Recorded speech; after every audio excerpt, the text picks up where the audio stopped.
wonderful. It works. It's comfortable. It works.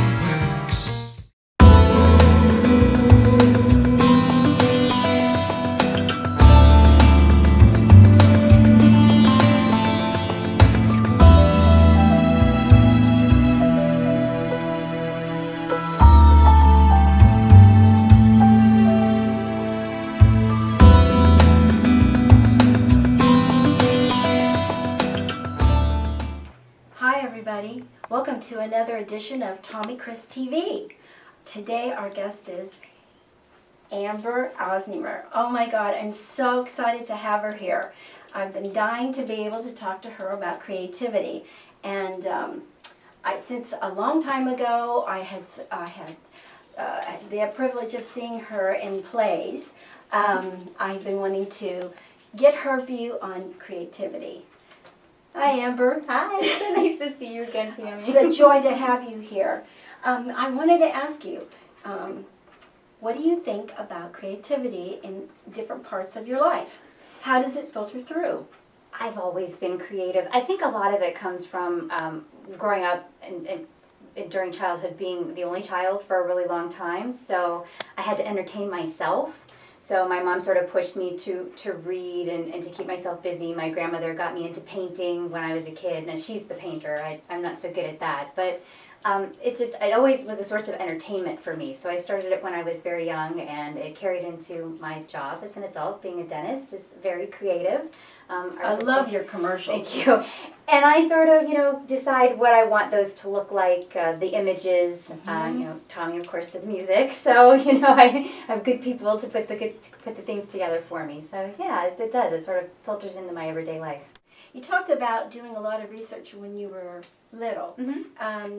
Something I discovered along the way is I took these tests. I think they're called the Strong-Campbell interest test, and Maslow is involved with all that.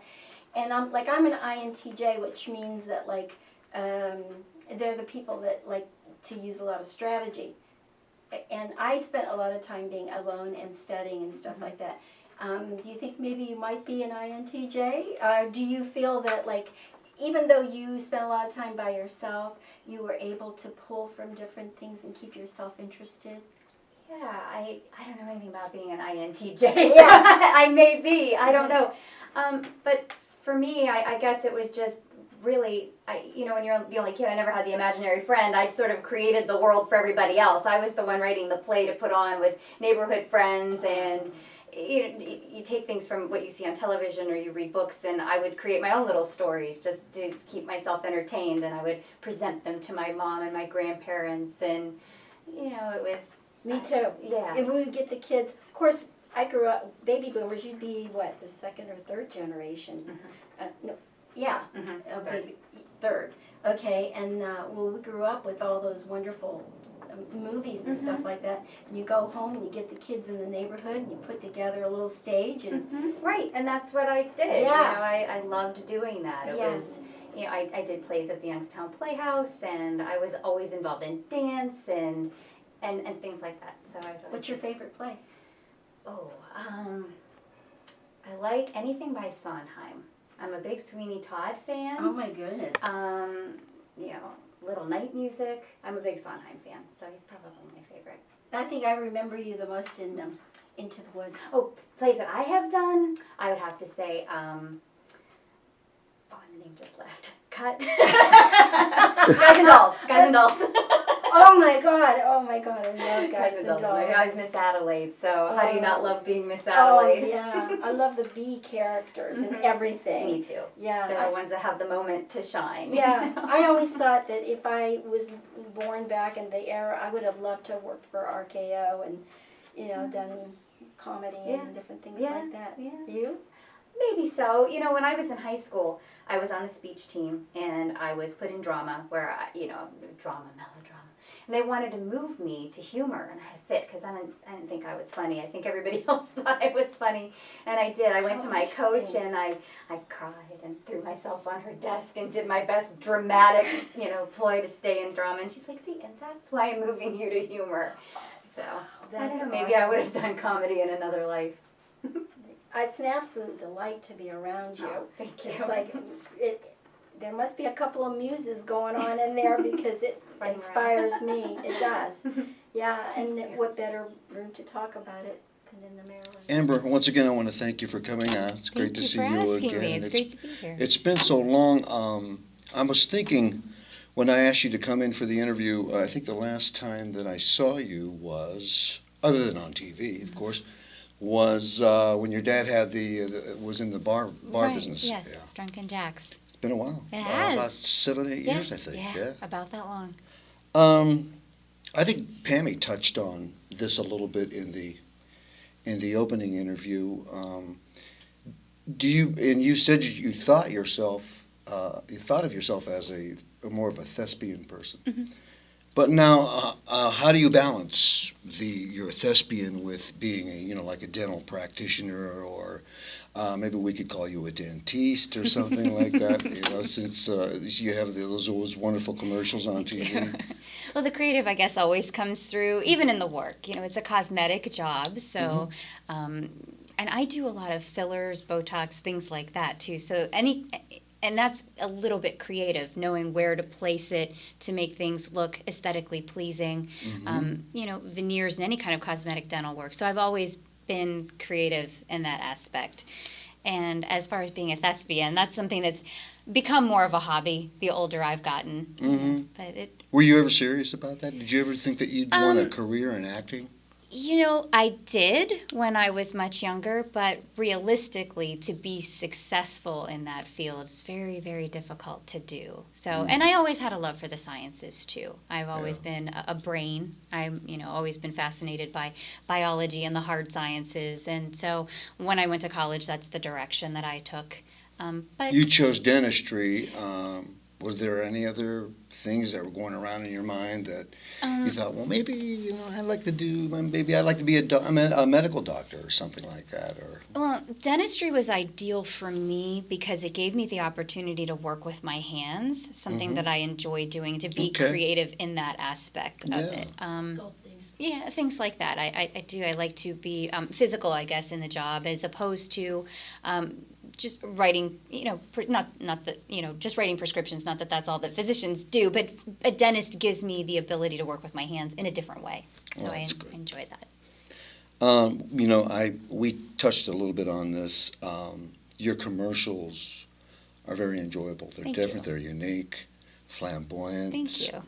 So to speak. Thank How does your clientele, the general public, respond to you in that respect? Positively. Everybody tells me that they like them, and I like them, and so that to me is they're what great. matters. No But one's thank doing you. anything like that. It's unique. Right. If you're going to do it, I couldn't, just something that's boring or not eye-catching or doesn't catch your ear or it doesn't make you want to pay attention to it or listen to it. So, Right, If you wanna do something they're that's very like that. entertaining. Thank And you. I love the music that you always pick. I love the music that's in there as Tommy No, does I wasn't. No, I wasn't fishing Oh, for but- anything there. but I was it's just true. your background. You were magna cum laude at WashU Yes. and doctor of dental surgery. I didn't know that you had a doctorate in dental surgery. That's the degree. That's There's- amazing. Yeah, So thank you're doctor. Yes. Of dental surgery. That's wonderful. Yeah, thank Did that you. take you a long time to do that? Or? It did. I did the 4 years at Youngstown State. Then I was 4 years at Ohio State. And then I Oy. did 2 years as a resident at Northside Hospital. It's 10 years. 10 years. It's a long time. A lot Yeah, of devotion there. That is. Now, I noticed, I Googled you, of course. Okay. And I Google everybody on this show, by the Sure. way, so nothing personal. No, but it's wonderful. I noticed you were given many awards. Now, how do these organizations that notice you and give you awards, how does that happen? I mean, what's the criteria there? How do they go about recognizing your work like that? The awards that I got in dental school were performance-based. So when you go to dental school, your first 2 years are academic, in the classroom, and then your last 2 years are working in the clinics on patients. So the awards that I got were for patient-based work. Oh, okay. So it was instructors that liked what I did. You mean when you were actually out of school and practicing? No, that was when I was a student, if those Oh, are the awards okay. that you're, yeah. And they come to the university and they look at your work It was- and they yeah. evaluate and all that stuff? It was awarded by the instructors that actually worked with me closely through the 4 years. And out of the people in my class, I was awarded a number of them. And those were given to me during graduation. Were you first in your class? I was not first in my class, Why did I have to ask that question? but I was close. Yeah. Well, that's, as close as good. Horseshoes. You sit on several boards. These boards, what do these boards do?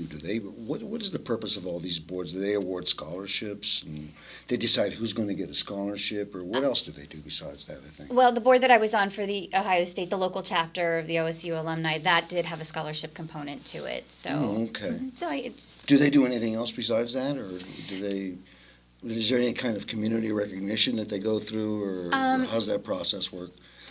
it's mostly just a monthly meetings, and I'm not on that board anymore. But Oh. yes, so it would. Are you on any boards now? Not currently. Oh, okay. Too busy. A lot going on. Yeah. Yeah, because they want you to spend a lot of time on that stuff. Some of them do. It's a big commitment, and Yeah. work is my. I wanted to ask you about the wand, because everybody wants to ask you about the wand. They do. And personally, I had never heard of the wand until you came along. And so tell us about the wand. The wand is wonderful. The number one question, like the commercial says, that I Yeah. get asked is, does it work? And it does. It's a computer system that delivers the anesthetic in a different way. So it's the same anesthetic you would get if you were going to have the conventional shot.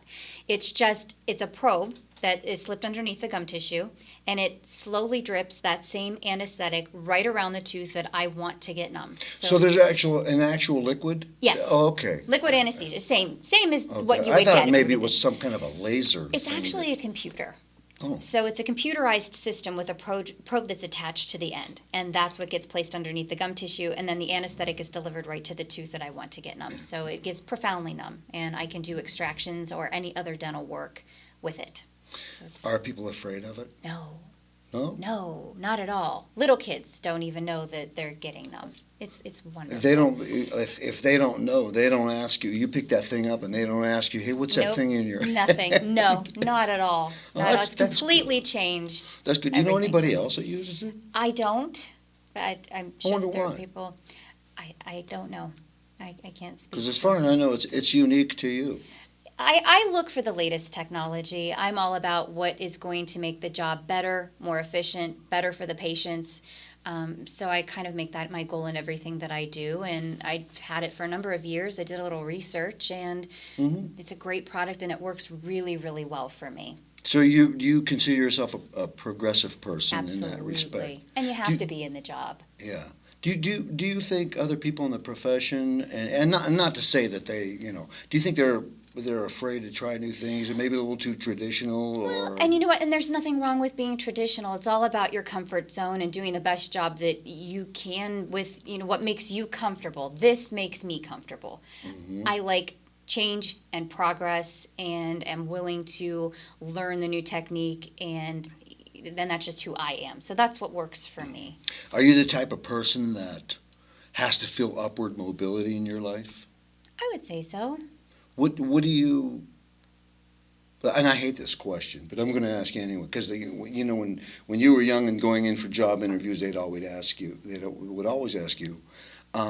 What do you think you'll be doing in 5 years? And I always wanted to tell them I might be dead in 5 years for all I know. Who knows, But I mean, where do you see yourself in the future with your dentistry? I think I'll work as long as I can see and as long as my hands work, and I will progress with the field as it changes.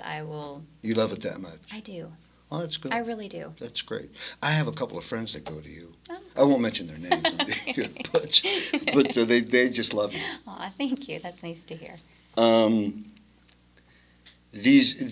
So your whole thrust in all of this is making people that are afraid of dentistry relaxed with it your whole thrust is making it a pleasurable experience, Absolutely. correct? Because I would think that's what can every be. dentist would No. want, though, don't you think? Well, I would think so, and I think we all do that in our own way, try to make people not afraid. It's such a necessary thing. A lot of times people don't consider it. It's the last thing, I don't really need to go to the dentist, but it is so very important to make sure that you're keeping your mouth healthy, because we're learning now that it's sort of connected to a lot of different, all over the body. The bacteria that live in your mouth can affect different parts of the body. So having a healthy mouth is really important. Sure. And, dentistry has come a long way, and a lot of people have a lot of fears that stem from childhood. So as a profession, we do everything we can to make people feel comfortable and relaxed when they come into the office, and I'm just doing my Sure. part to do And that. I wish my parents would have made me take better care of my teeth. When I was, it's so important to It teach your is. kid to take care of their teeth. It is. It is. And, That's a lifelong precedent for Yeah, good oral health. because you could lose them. Sure. And I've lost a few. Yeah. I wish I had those teeth back. Of course. You know. Of course.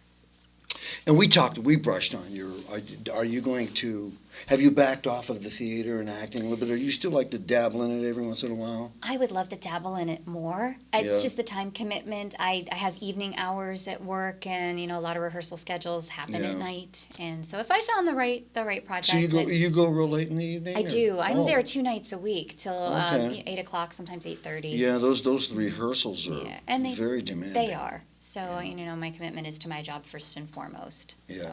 You mentioned Sondheim earlier. What's your favorite Sondheim song? Oh, anything from Sweeney Todd would be my favorite. I don't know if I He's written a lot of good. have some Prince would be my Have Some favorite. Priest. It's meat is scarce, and Mrs. Lovett starts a meat pie business. She uses cats and whatever's like running around the neighborhood, and the song is Have Some Priest. So it's a play on. It's kind of dark. It is. Oh, very dark. It's a dark comedy. Dark comedy. Noir. Oh, we're gonna have to check that out. Sweeney Oh, Todd. yeah, you definitely have to I've check never, that out. I've seen the name, Yeah, fantastic but I've show. never. Have you ever gone to actual Broadway and seen? I have gone to Broadway, but not to see Sweeney Todd. And locally, a lot of the theaters, I think Salem does it every year. I think Salem's doing it this year. I'm not sure. So What did you definitely see on check it out. Broadway? A Phantom of the Opera. Yeah, I was That's a good 16. choice. I was 16, and I had to go. Oh, it's Yeah, wonderful. it was fantastic. It's dark too, but Yeah, very good music. there's a lot of dark stuff in life Mhm.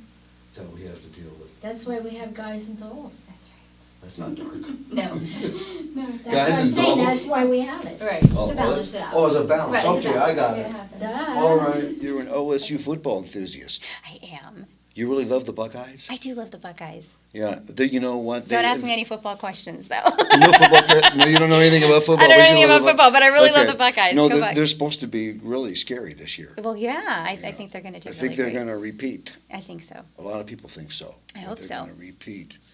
And you're also an OSU Alumni Association member. Yes. What does that do? What do you guys do? Well, that was a local chapter that I used to be a part of their board. So like I said, there was a scholarship component there. We would, once a year award a scholarship to Mm-hmm. a recipient that was going to to OSU. Do they ever get together and have a big old party? And They did. Once a year they do. They have Yeah. a picnic and Those sound like fun. Were a lot of people yeah, involved in that? for our local chapter, yeah, we had Yeah. a pretty big membership. Well, great. It sounds like fun. Yeah. Thanks so much for coming Thank by. you very much for having Truly me. enjoyed it. And Absolutely, don't be me a too. stranger. You're welcome No, back anytime. wonderful. Thank you. Amber Ausnehmer, everybody. Thanks for watching this episode of Tom and Chris TV. We'll see you next time.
I've ever known. I wanna hold you close and never let go.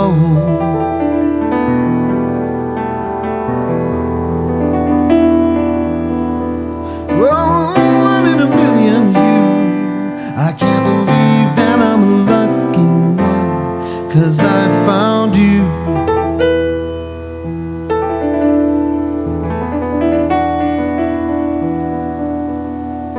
Here in a world so cold, I can feel the warmest breeze.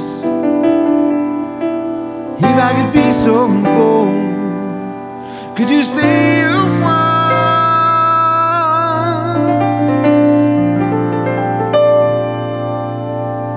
'Cause you are the sweetest soul I've ever known. I wouldn't have the thought of letting you go.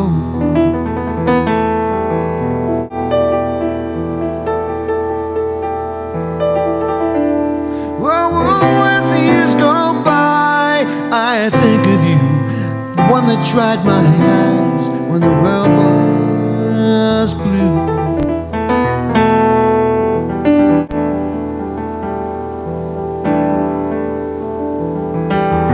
One day you return, I will feel you in my heart.